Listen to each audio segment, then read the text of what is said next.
Capítulo 12+1. Adaptación de blog a podcast. Año 1994. Justin Hall, un joven universitario de la Universidad de Swarthmore, en Pensilvania, creó Links.net. ¡Qué rollazo le da esto a cualquier contenido, eh! Universidad de Swarthmore, en Pensilvania. En fin, sigamos. Justin creó un blog para hablar de asuntos suyos, personales.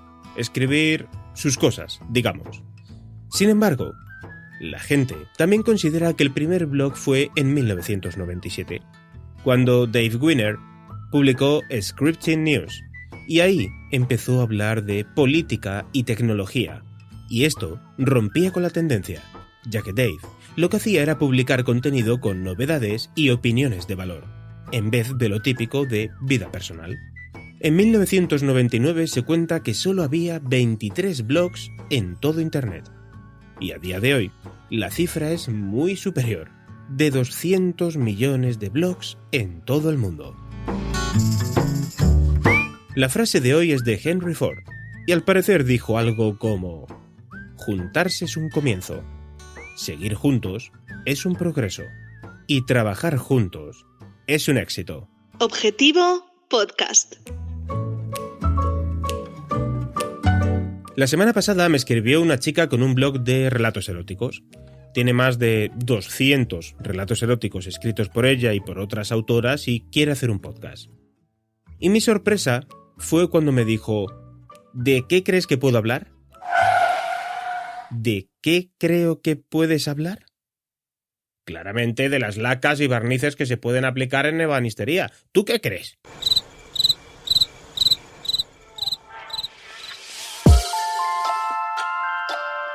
Después de esa pregunta, estuvimos hablando más de una hora. Me estuvo contando muchas cosas sobre ella, sus relatos y por qué los escribe, etc. Que tiene más mujeres que le envían relatos y que hasta hacen sesiones de escritura colaborativa, creo que dijo, con relatos donde las ideas son de unas y de otras. En definitiva, que además es una persona con muy buena conversación y con mucho contenido de valor para cierto público. Y ya has pensado lo mismo que yo, ¿verdad? De momento, tiene casi el 70% de lo necesario para lanzar su podcast, con lo que lleva una importante ventaja con respecto a mucha otra gente. Tiene material ya creado para el que hay que darle vida para el formato podcast. Ahora bien, ¿cómo podríamos transformar ese blog a podcast? La idea principal es que es necesario hacer una recopilación de todos los posts, títulos y temáticas, si es que fuese necesario, y hacer una pequeña clasificación de los mismos. ¿Qué incluiremos en esta clasificación? Los más leídos, menos leídos, más compartidos o los más comentados. Pero también aquellos en los que son necesarias terceras personas porque son entrevistas. Los que son post patrocinados o los posts que alguna empresa se ha interesado en poner su banner de publicidad. Todo. Absolutamente todo. ¿Por qué?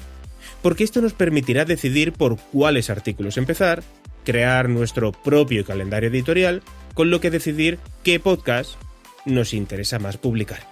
Piensa una cosa, y es que el SEO en tu blog se va a beneficiar. ¿Por qué?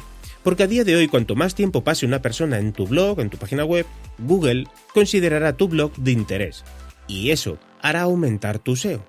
Bien, pues si tienes un artículo escrito, y ahora también tienes un podcast que ha sido adaptado de ese blog, ahora lo que debes hacer es incluir el reproductor del podcast en el blog, y la URL del blog en la descripción del podcast.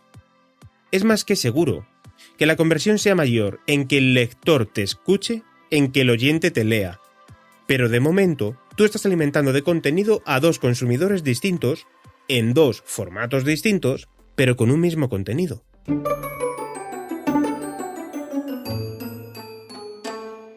¿Qué más cosas a tener en cuenta en la adaptación de un blog a podcast? Que no se puede leer. El contenido tiene y debería ser natural, porque si leemos lo escrito, primero, se va a notar que está leído y segundo, no escribimos igual que hablamos. Ahora, eso sí, no es obligatorio que volvamos a reescribir todo el contenido para el podcast, porque lo escrito, si conocemos de lo que hablamos, nos puede servir como la guía para ir contando al oyente lo que leemos. Y me paro en este punto y te lo repito, contando al oyente lo que leemos. Es decir, nosotros ya sabemos el contenido, y mientras vamos leyendo debemos tener la capacidad de contárselo al oyente con nuestras nuevas palabras. En el podcast podemos hacer referencias al artículo, e incluso si tenemos comentarios en el mismo, leerlos y darles las gracias a las personas que nos comentaron en su día, para después, si tenemos sus contactos, incluso enviarles el podcast donde les diremos gracias de nuevo. ¿Hay más formas de transformar un blog en podcast? Por supuesto que sí. Para mí la más idónea es la del contenido paralelo, es decir, contenido nuevo creado para el podcast pero que tenga relación con el contenido escrito del blog. ¿Qué ocurre con esto? Que es muy laborioso y requiere de muchísimo trabajo. Y eso te lo digo por propia experiencia. Los resultados, muy buenos, a largo plazo, eso sí, desde luego los mejores, pero muy laboriosos sin ninguna duda. De tu contenido escrito, sacas pequeños extractos para montar una tertulia, una entrevista, una pequeña ficción, lo que quieras, pero un contenido nuevo. Del mismo modo puedes emparejar ambos contenidos como te decía antes. Del podcast enlazas al blog y en el blog pones el reproductor de podcast. Hoy he querido lanzar una pregunta a dos amigas distintas, de temáticas muy diferentes, ambas blogueras, y también con sus propios podcasts. La pregunta es la siguiente: ¿crees que es positivo tener un blog para un podcast? ¿Y al revés? Hola Pachi, soy Rocío del podcast La Canastilla de Mamá, un podcast en el que te hablo sobre maternidad, salud y educación.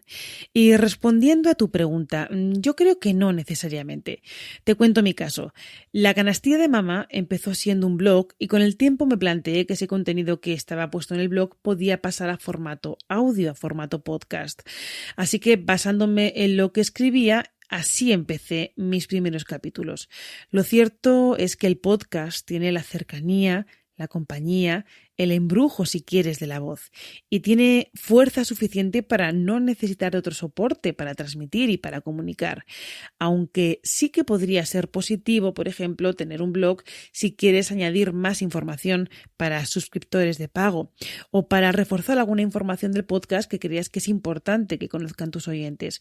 Sin embargo, al blog le puede venir bien tener una versión en audio.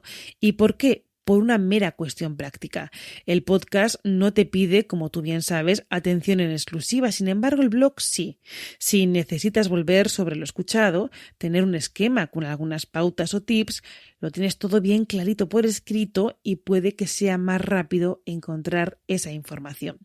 Así que ambos se pueden complementar, pero creo que en realidad no se necesitan. Hola, soy Vanessa Calonge del podcast Marbelina Tecnóloga y la cuestión de blogs y podcast creo que es una simbiosis muy especial y para ambos lados. Y es que a los podcasts nos interesa tener blogs porque así podemos colocar nuestros audios y oyentes que no son muy dados a tener aplicaciones, pues no los perdemos. Mientras que a los compañeros que os gusta más escribir, o sea que sois más bloggers, comentaros que los audios o vídeos, si tenemos un vídeo podcast, nos ayudará a que nuestro espacio sea más accesible para todo el mundo y también para el tema de retener audiencia, porque seamos sinceros, la lectura normalmente es así en diagonal, como yo lo digo, o si queremos una palabra más técnica, pues esquemático. Y de esta manera pues tenemos un audio que, bueno, pues si es 5 minutitos o demás, hace de que se retenga la audiencia durante ese tiempo en nuestra web. O yo al menos reconozco que son las ventajas que veo, que por eso pues tengo tanto blog y podcast.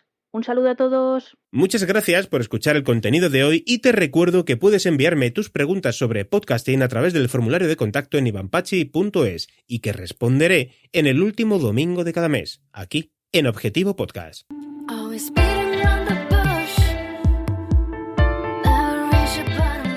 En el próximo episodio hablaremos... Bueno, mejor dicho, grabaremos un podcast en la calle. Vamos a ver qué tal se nos da y a ver si te gusta la calidad. El podcast de hoy ha estado patrocinado por Mr. Key, fotógrafos profesionales. Puedes visitarles en Twitter en @somosMrKey.